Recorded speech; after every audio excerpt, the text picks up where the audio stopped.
Raine Maida joins me here online. And are you in California right now, Raine, or you For a hot minute, yeah. I for a just hot got minute? back. Yeah, landed last night at like midnight, and I leave tonight at midnight. Yeah, and then Windsor tomorrow night, and right here in Toronto on Saturday night at the Great Canadian Casino. Our people like us who are from Toronto would call it Woodbine Racetrack.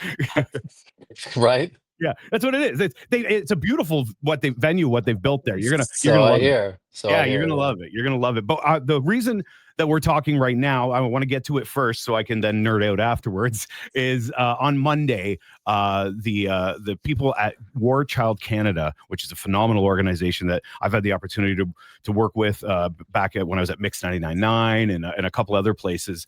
They're going to honor you, sir, at the Ritz-Carlton Hotel. It's their big gala. We've been playing some PSAs for it at Indie88 for the big. There's a big auction going on, but you're being recognized for all your work with them. You're getting a global humanitarian. What I'm looking for the name. I just had the name of the award. It doesn't really Founders matter. Award. Founders Award. Founders Award. Thank you. Yeah, You're yeah. getting a Founders Award. That's phenomenal. Congratulations and thanks for all the work you do for them.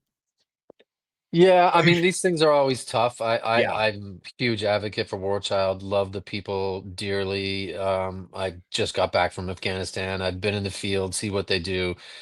I mean, I am not even a Monday morning quarterback, Yeah. compared to the Yeah. people that get up every day trying to save lives and raise money for War Child. But we've done a lot of work with them over the last 25 years, and I think if anything, like a Founders Award, just more of a statement to keep going, if that Yeah. makes any sense. No, it absolutely does, and anything to bring more awareness, right? Like I think Yeah. everybody. I think what happens is we get, you know, I'm going to say inundated with all there's so many different charities and needs out there, and you get kind of inundated, and sometimes maybe you just kind of fluff them off a little bit just because your life is so busy as a human being. But it's nice to have something like this to recognize the hard work. And how has the work that War Child has done? I know you did busking for change, and you did a bunch of Yeah. how's that changed? Like you've gone to so many places. How would you say it's changed along the way? I mean, the irony is War Child's done more for me than I've done for them. Yeah, Um, yeah, being able to travel, being able to see parts of the world that I typically would never, and we've traveled everywhere as a band, but sure. being in Iraq and Darfur and now Afghanistan and seeing the programs that they run and getting to meet the people there, obviously the children, and just understand how much of a lifeline like War Child Yeah, is for these kids. Like to think if just even talking about Afghanistan, like if they were for some reason to pull out of Afghanistan or have their funding cut, which they just had some funding cut, wow. like it would literally leave thousands of kids and families in the dark. And Yeah. it's just a testament to how much they impact these regions that they go into that a lot of other people don't want to go into because they're so dangerous. Yeah. And then the fact that they use like their resources to hire locally and build programs that Yeah. are sustainable even if they can't be there. What do you do if you're faced with that? There's like all these big organizations. There's this big wastes of money and all this stuff. Like as a guy, you know what I mean? Like they That's wait. a You, great question, I Bob. want to hear. Yeah, I want to hear you say. I'm sure they don't waste money, but you hear this from people who are all jaded about these bigger organizations around the world trying to do their thing. Yeah, I mean that's why I got with work, the very first trip we went on was predicated on the fact that I learned about War Child and that was it. Like 97 cents of every dollar goes to a Wow, program. that's And great. you kind of said it without saying. Like there's a lot of NGOs out there with Yeah, big names that it's like under 50%, yeah. So that's where I put my trust and faith and love in the people at War Child, and that's why I've continued to be such an advocate for them. And that's why you're being awarded the Founders Award on Monday night at the Ritz-Carlton, and I congratulate you on that again. I do want to talk a little bit from a personal level of your music and your band and myself for a second, if you don't mind. We first met in I think '97.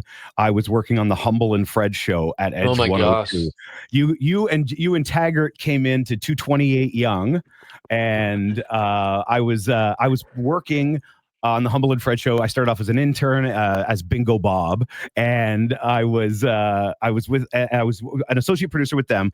And on the weekends, I produced Martin Streaks live to airs from the clubs. Mm, R.I.P. Miss Mr. Street. Martin, man. Yeah, Yeah, Miss no kidding. Martin. That voice, I still try to emulate it all the time. I mean, I learned so much from him. I produced his show as well. Like for 3 years, I was in the clubs with him, and it just so happened. I just want to tell you something that you did for me that rings in my head all the time. One of those things that lives rent free in my head. We were talking about what to play off air, and I got some in my eye here. Sorry. We were talking about what to play off air. And Clumsy was you were about to play the Phoenix Concert Theater the next night, and I think it was a Friday. You came in and we did Club 102 Saturdays, and we were going to do the live dare after your show. So I was up in the DJ booth next to the stage, and I can still remember while we were talking off air, Humble and Fred wanted to play something. I think they wanted to play one of the big hits, and I said, "What about 4 a.m.?" And 4 a.m. really hadn't become a radio hit at all at that point. Oh, wow. And you looked at me and you're like, "Yeah, let's do that." And we played that, and we talked a little bit, and then the next night, we had talked that I was going to be there at the and when you came out with your acoustic guitar and the whole place, I get chills when I think about it. I can't imagine how you feel when people are singing the song back to you. But if 1,200 people are singing back to you, I was there in the audience. I wasn't in the audience. I was in the DJ booth next to the stage, and you gave me a head nod. Like you looked up at me and you saw me, and of course, and then you climbed up to the side. I had to hide. Yeah. Of course, that happens. You were in your climbing stage a little in those days. I just want to say that it was such a small thing, but music means so much to so many people, and myself included. That I have told that story to so many people, and I really appreciate it. I love that. I mean, those are the look. Hummel and Fred Martin, all those days were they're imprinted in my brain as like the most purest moments in our career. So I love that story. Thanks for telling it. Oh, no problem. Like I said, it's a little self-indulgent, but on my podcast, which is Bob's Basement, a podcast about change, my first guest was Mike Turner. Wow. I got to know Mike because I was at 94.9 The Rock, and that's where you and I talked last time. We did a phoner. I think was it Spiritual Machines 2 coming out? I can't remember. We did a phoner about and we did a phoner about something, and you were very kind again, said how much you enjoyed the interview. So thank you for that.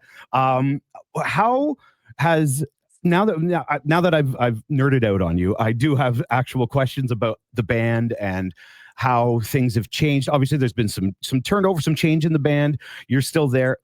I'm curious as to how the writing has changed from the beginning, getting empty warehouses and practicing in them to now being the machine that is Our Lady Peace. And, where does writing come into your world these days? Yeah, I mean, I just I think you learn something as an artist as you go through this, journey of being in the music business. And it's really about not forcing anything. And I think at moments in our careers, we had to force stuff because of like the business of music where Clumsy came out, it did so well. We were touring around the world, and our label head in New York was like, "Hey, I'm flying up on my private jet to listen to where you guys are at on the new record." And I was like, "Oh God, like I don't know where we're at." And so those pressures just they created this kind of fragmentation sometimes in the band. But I think, getting through that now, and we're on such a great place. We actually just recorded the last few songs in Nashville with Nick Raskulinecz, who's like Oh, wow. Deftones and Deftones and Foo Fighters and all that good stuff. And Nick was like, it was old school. It was like we were in a room together. Yeah.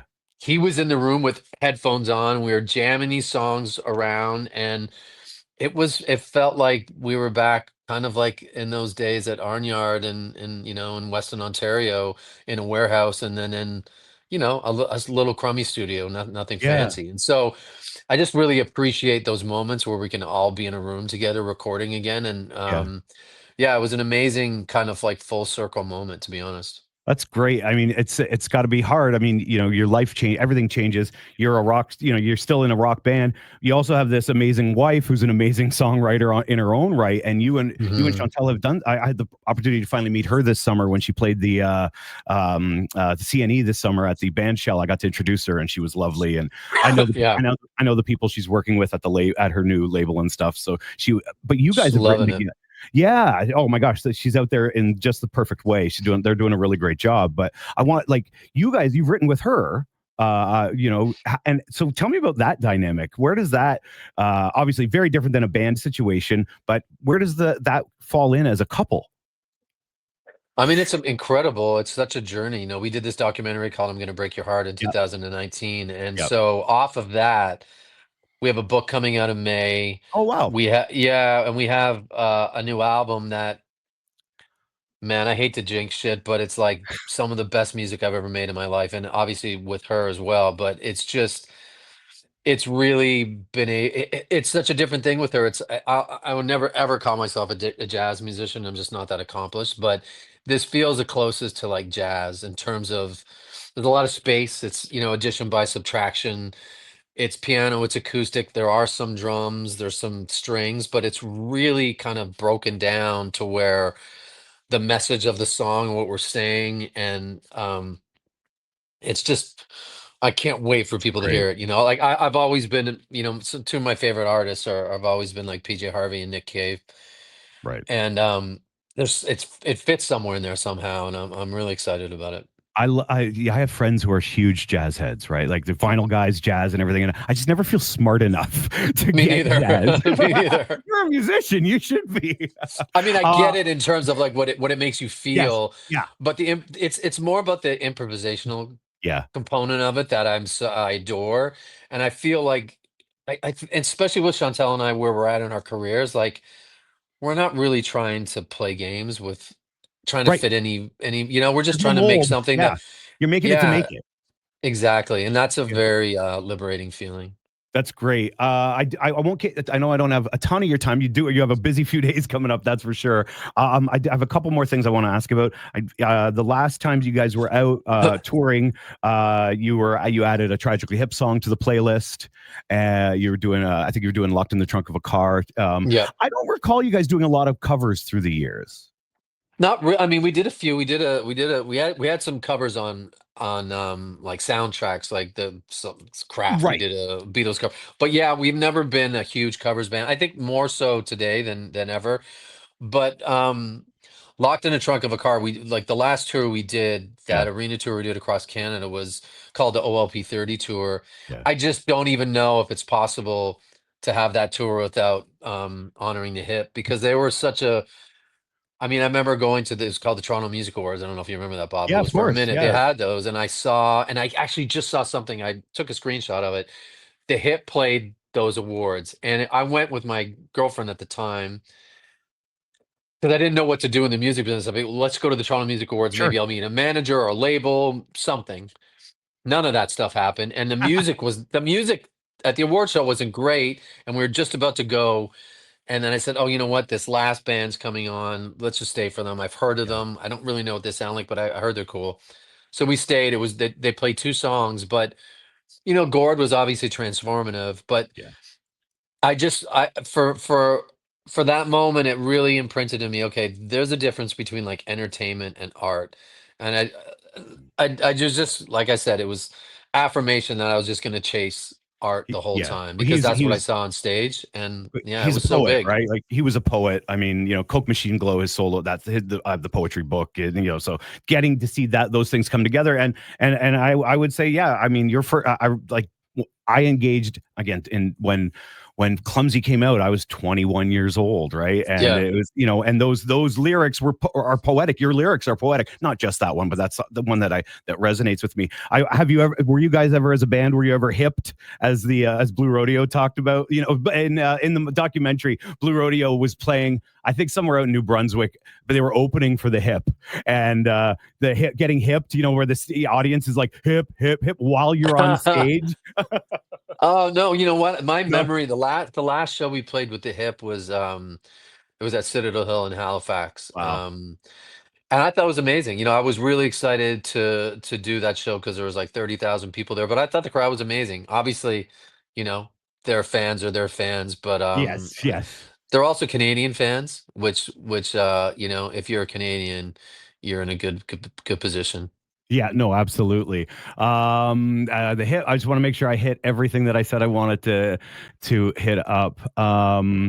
The I just said something that Rich. You mentioned doing a Beatles cover. I also saw you with the Art of Time ensemble, the Oh my Anchor gosh, yeah, that's Barashko. right. Talk about art, right? Like taking that music and turning it into something else down at the Harborfront Center there. And Yeah, that was so beautiful.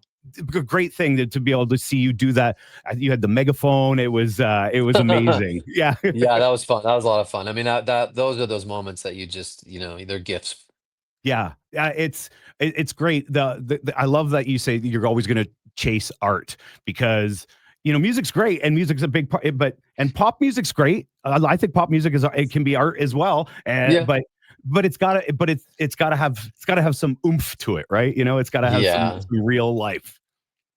Yeah, I think especially as we enter this, this age of AI, I think the real artists will shine even more, and it's going to be harder because AI is just getting better and better. But that's why I say when I talk about jazz and the thing that Chantel and I do live, that's that's the future because that's going to be the last frontier in terms of where art exists. You're talking to a guy who's in a business that's getting attacked pretty hard right now with AI and whatnot. So I feel you, man. I understand. Yeah, Yeah. yeah. I mean, So, it's hitting everyone, I but mean, oh, for sure. Yeah, yeah, absolutely. yeah. Okay, so But go ahead. I was just saying, but what you're doing right now, Bob, like that's art, being able Yeah. to have these conversations and be authentic and have it go in all these different directions. I think for me, I appreciate this so much more today. Yeah, I can imagine when it's in the grind and you got a guy coming from New York on a private jet, and you're like, and then I got to talk to these idiots on the radio. But No, it's better now. It's definitely yeah. better, and I have I have gratitude for it.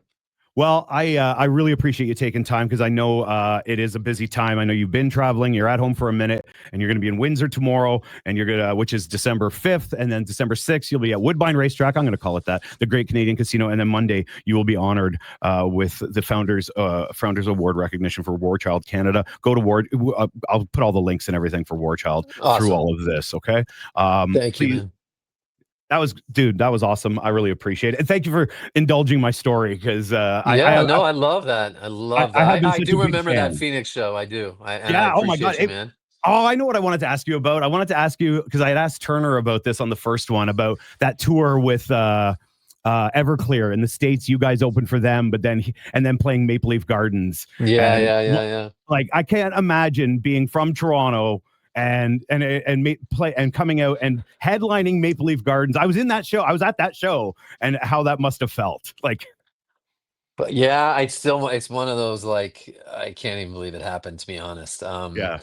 Yeah, you have those moments in a career like and then we opened for Page and Plant in Yes. Chicago, and it was the same thing. It's like that's Led Zeppelin. Like they opened with Thank You and I got chills. Oh, sure. Yeah, and so there's just, Lollapalooza Yeah. was or not Lollapalooza, sorry. Oh my God, I'm losing my mind. I'm definitely sleep deprived. Yeah. Woodstock, that Yeah. was another one. Oh my And gosh. Yeah, that's right. you watched that documentary and it's like, holy shit, we were there. But Yeah. yeah, Maple Yeah. Leaf Gardens is up there, man, in terms of Yeah. one of I those, could imagine. Like I said, seminal memories. I can't play music, but I play other people's music pretty well, and I just have such an appreciation for what you guys do, and where we, fans fit in a certain place, and then the media fits in another, and you've always been great to me, so I really appreciate it. Oh man, it's an ecosystem. I am so appreciative of you and everything you do. Thanks, Bob. No problem, Rain. Have a good one. Enjoy what little bit of sleep you can get, and have a couple great shows. Thanks, my friend. Talk to you Cheers, soon. bud. Talk to you. Bye. Bye.